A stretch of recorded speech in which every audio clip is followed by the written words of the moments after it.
Friend, हमारे channel पर आपका एक बार फिर से स्वागत है। जैक बोर्ड के स्टूडेंट के लिए बहुत ही बड़ी खबर निकल कर सामने आया है कि आप लोग का जो एग्जाम है मैट्रिक इंटर का, वो होली के बाद लिया जा सकता है। जैसा कि यहाँ पर देख सकते हैं हेडलाइन में आया, वो मैट्रिक इंटर परीक्षा होली के बाद। तो जैक की तैयारी अभी चल रही है कि आप लोग होली के बाद इसका एग्जाम ले लिया जाएगा। एक साथ 2 टर्म की परीक्षा होगी, जिसमें कहा गया है कि इसका प्रारूप में कोई बदलाव नहीं, पहले जो प्रारूप आप लोगों का तय किया गया था उसी के अनुरूप इसका एग्जाम लिया जाएगा। जैसा कि आप लोग को पता हो, सितंबर में इसका दिशा निर्देश जारी किया गया था कि आप लोग का इस प्रकार से एग्जाम होगा। पहला जो टर्म है वो ऑब्जेक्टिव होगा और दूसरा टर्म जो सब्जेक्टिव होगा, लेकिन पहला टर्म की एग्जाम नहीं हुआ। तो अब क्या होगा, कैसे तैयारी करना है आप लोगों को, सब कुछ इस वीडियो पर पता चलेगा। और कहाँ पर होगा एग्जाम, होम सेंटर पर या फिर आप लोगों को इस बार भी सेंटर दिया जाएगा, कितने मार्क्स का होगा, कितने क्वेश्चन ऑब्जेक्टिव रहेंगे, कितने सब्जेक्टिव, वो सब कुछ इस वीडियो पर देखने को मिलेगा। तो वीडियो को देखते रहे एंड तक। उससे पहले यदि आप मेरे चैनल के नए हैं तो सब्सक्राइब करके बेल आइकन को प्रेस कर सकते हैं। सब्सक्राइब कीजिए और बेल आइकन को भी प्रेस कर दीजिए, ताकि आप लोग को इस चैनल पर आप लोगों को सबसे पहले नोटिफिकेशन मिल सके। तो चलिए वीडियो को शुरू करते हैं। तो सबसे पहले देख सकते हैं यहाँ पर लिखा हुआ, राज्य में मैट्रिक और इंटर की परीक्षा मार्च में होली के बाद शुरू हो सकती है। मतलब यहाँ कहा जा रहा है कि होली के बाद आप लोग का जो है मैट्रिक इंटर की परीक्षा शुरू हो जाएगा। परीक्षा पिछले वर्ष सितंबर में जारी, जैसा कि मैंने बताया कि पिछले वर्ष जो आप लोग सितंबर में जारी हुआ था दिशा निर्देश, उसी के अनुरूप ही होगी परीक्षा।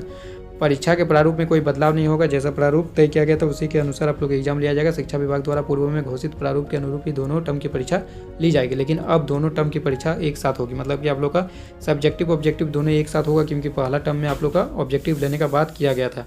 परीक्षा के प्रारूप को लेकर शुक्रवार को शिक्षा सचिव राजेश कुमार शर्मा ने विभाग के अधिकारियों के साथ बैठक की, जिसमें सहमति बनी कि विद्यार्थियों की तैयारी प्रभावित नहीं हो, मतलब कि आप लोग का जो है तैयारी की वो प्रभावित ना हो। इसी को देखते हुए आप लोग का ऐसा किया जा रहा है, इसलिए परीक्षा के प्रारूप में कोई बदलाव नहीं किया जाए। जैक को परीक्षा की तिथि घोषित करने के लिए कहा गया। आप लोग को जल्द ही मतलब आप लोग को डिक्लेयर हो जाएगा एग्जाम डेट, आप लोग को रूटीन जारी हो जाएगी कि अब आप लोग का एग्जाम होगा। परीक्षा होली के बाद होगी। 100 अंकों में आंतरिक मूल्यांकन और प्रायोगिक परीक्षा को छोड़कर शेष जितने अंकों की परीक्षा होगी, इसमें आधे प्रश्न 1 अंक के होंगे। देखिए यहाँ पर बहुत अच्छा कुछ लिखा हुआ कि आप लोग का जैसे जो प्रैक्टिकल होता है, प्रैक्टिकल का मार्क्स को यदि छोड़ दिया जाए, मान लीजिए 20 मार्क्स का प्रैक्टिकल होता है, तो आप लोग का थ्योरी कितना हो जाएगा, 80 मार्क्स। 80 मार्क्स के थ्योरी में आप लोग का जो है 40 क्वेश्चन 1 मार्क्स का रहेगा, जो कि ऑब्जेक्टिव रहेगा। 40 मार्क्स आप लोग का ऑब्जेक्टिव रहेगा और 40 मार्क्स आप लोग का सब्जेक्टिव रहेगा। इसमें आप लोग को ऑब्जेक्टिव में 1.5 घंटा टाइम दिया जाएगा और सब्जेक्टिव में 1.5 घंटा, मतलब 3 घंटा आप लोग को टाइम दिया जाएगा, जैसा कि यहाँ पर लिखा हुआ है। OMR सीट पर आप लोग का यदि 20 मार्क्स का होगा प्रैक्टिकल, तो OMR सीट पर आप लोग का 20 मार्क्स का ऑब्जेक्टिव होगा। देखिए यहाँ पर लिखा हुआ है, पहले OMR सीट पर फिर उत्तर पुस्तिका पर होगी परीक्षा। फिलहाल तिथि का निर्धारण नहीं किया गया है, लेकिन संभावना है कि परीक्षा मार्च के अंतिम सप्ताह में शुरू होगी। दोनों टर्म की परीक्षा एक साथ होने पर 1.5 घंटा की परीक्षा हो जाएगी। यहाँ लिखा हुआ 1.5 घंटा का परीक्षा होगा, दोनों एक साथ होने पर। पहले 1.5 घंटे में परीक्षार्थियों को OMR सीट पर परीक्षा देनी होगी, मतलब कि यदि 20 मार्क्स है प्रैक्टिकल, तो 40 मार्क्स का ऑब्जेक्टिव होगा, यानी OMR सीट पर होगा 40 मार्क्स का। पहले 1.5 घंटे में परीक्षार्थी को OMR सीट पर परीक्षा देनी होगी, जबकि अगले 1.5 घंटे की परीक्षा उत्तर पुस्तिका पर ली जाएगी, यानी कि सब्जेक्टिव होगा।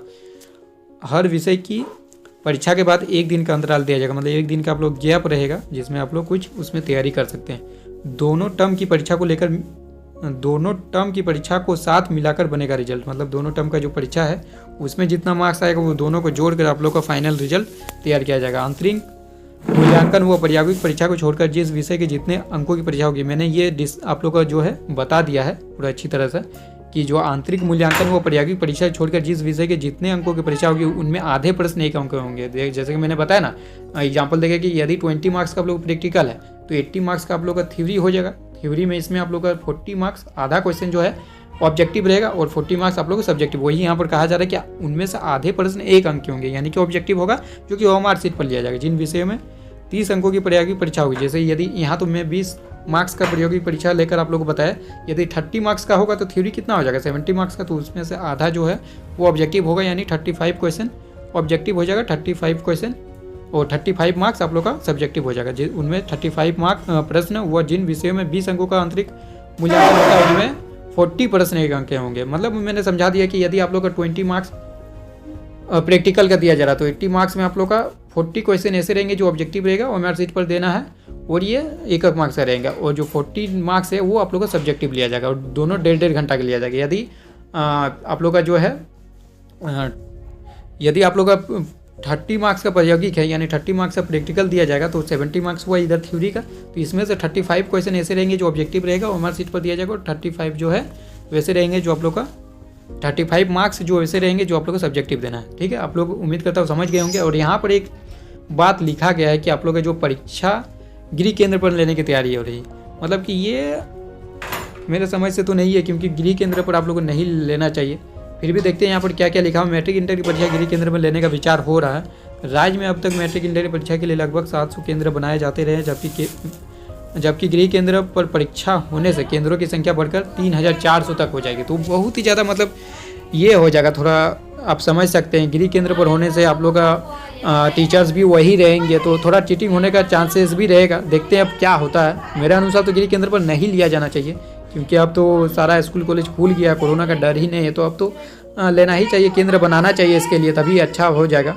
गृह केंद्र पर परीक्षा लेने में किन परेशानियों का सामना करना पड़ सकता है? बहुत सारा समस्या का सामना करना पड़ सकता है, क्योंकि 700 केंद्र को पहले देखना होता था, अब 3400 को देखना पड़ेगा, तो बहुत सारी समस्या उत्पन्न हो सकती है। इसकी रिपोर्ट तैयार की जा रही है। जैक द्वारा इसकी जानकारी विभाग को दी जाएगी, जिसके बाद केंद्र निर्धारण पर अंतिम निर्णय होगा। अभी मतलब इसका फाइनल डिसीजन नहीं हुआ है। फाइनल डिसीजन तो मुझे लग रहा है कि गृह केंद्र पर एग्जाम नहीं होगा, होम सेंटर पर आप लोग का एग्जाम नहीं लिया जाएगा। फिर भी देखते हैं फाइनल डिसीजन कब तक आता है और क्या आता है।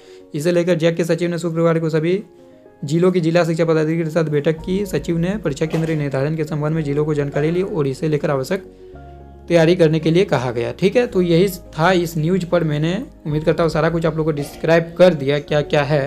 एक दिन में 1.5 घंटे की 2 पाली में होगी परीक्षा, दोनों टर्म की परीक्षा होगी आप लोग का। एक दिन में होगा 2 टर्म, मतलब 2 पाली में परीक्षा 1.5 घंटा का। ठीक है, ऑब्जेक्टिव सब्जेक्टिव दोनों। परीक्षा के प्रारूप में लेकर शिक्षा विभाग के अधिकारियों की हुई बैठक। आधे सवाल 1-1 अंक के होंगे, पहले हमार सीट पर, फिर उसके बाद उत्तर पुस्तिका पर होगी। तो उम्मीद करता हूँ आपको वीडियो पसंद आया होगा। यही था इस न्यूज़ पर, जो कि बहुत ही ज़्यादा इंटरेस्टिंग न्यूज़ है, आप लोग के लिए जानना बहुत ज़्यादा जरूरी था, इसलिए मैंने वीडियो बनाया। तो उम्मीद करता हूँ वीडियो पसंद आएगा। पसंद आएगा लाइक जरूर कीजिए, दोस्तों के साथ ज़्यादा से ज़्यादा शेयर कीजिए। चलिए आज के लिए इतना, तब तक के लिए take care and bye bye.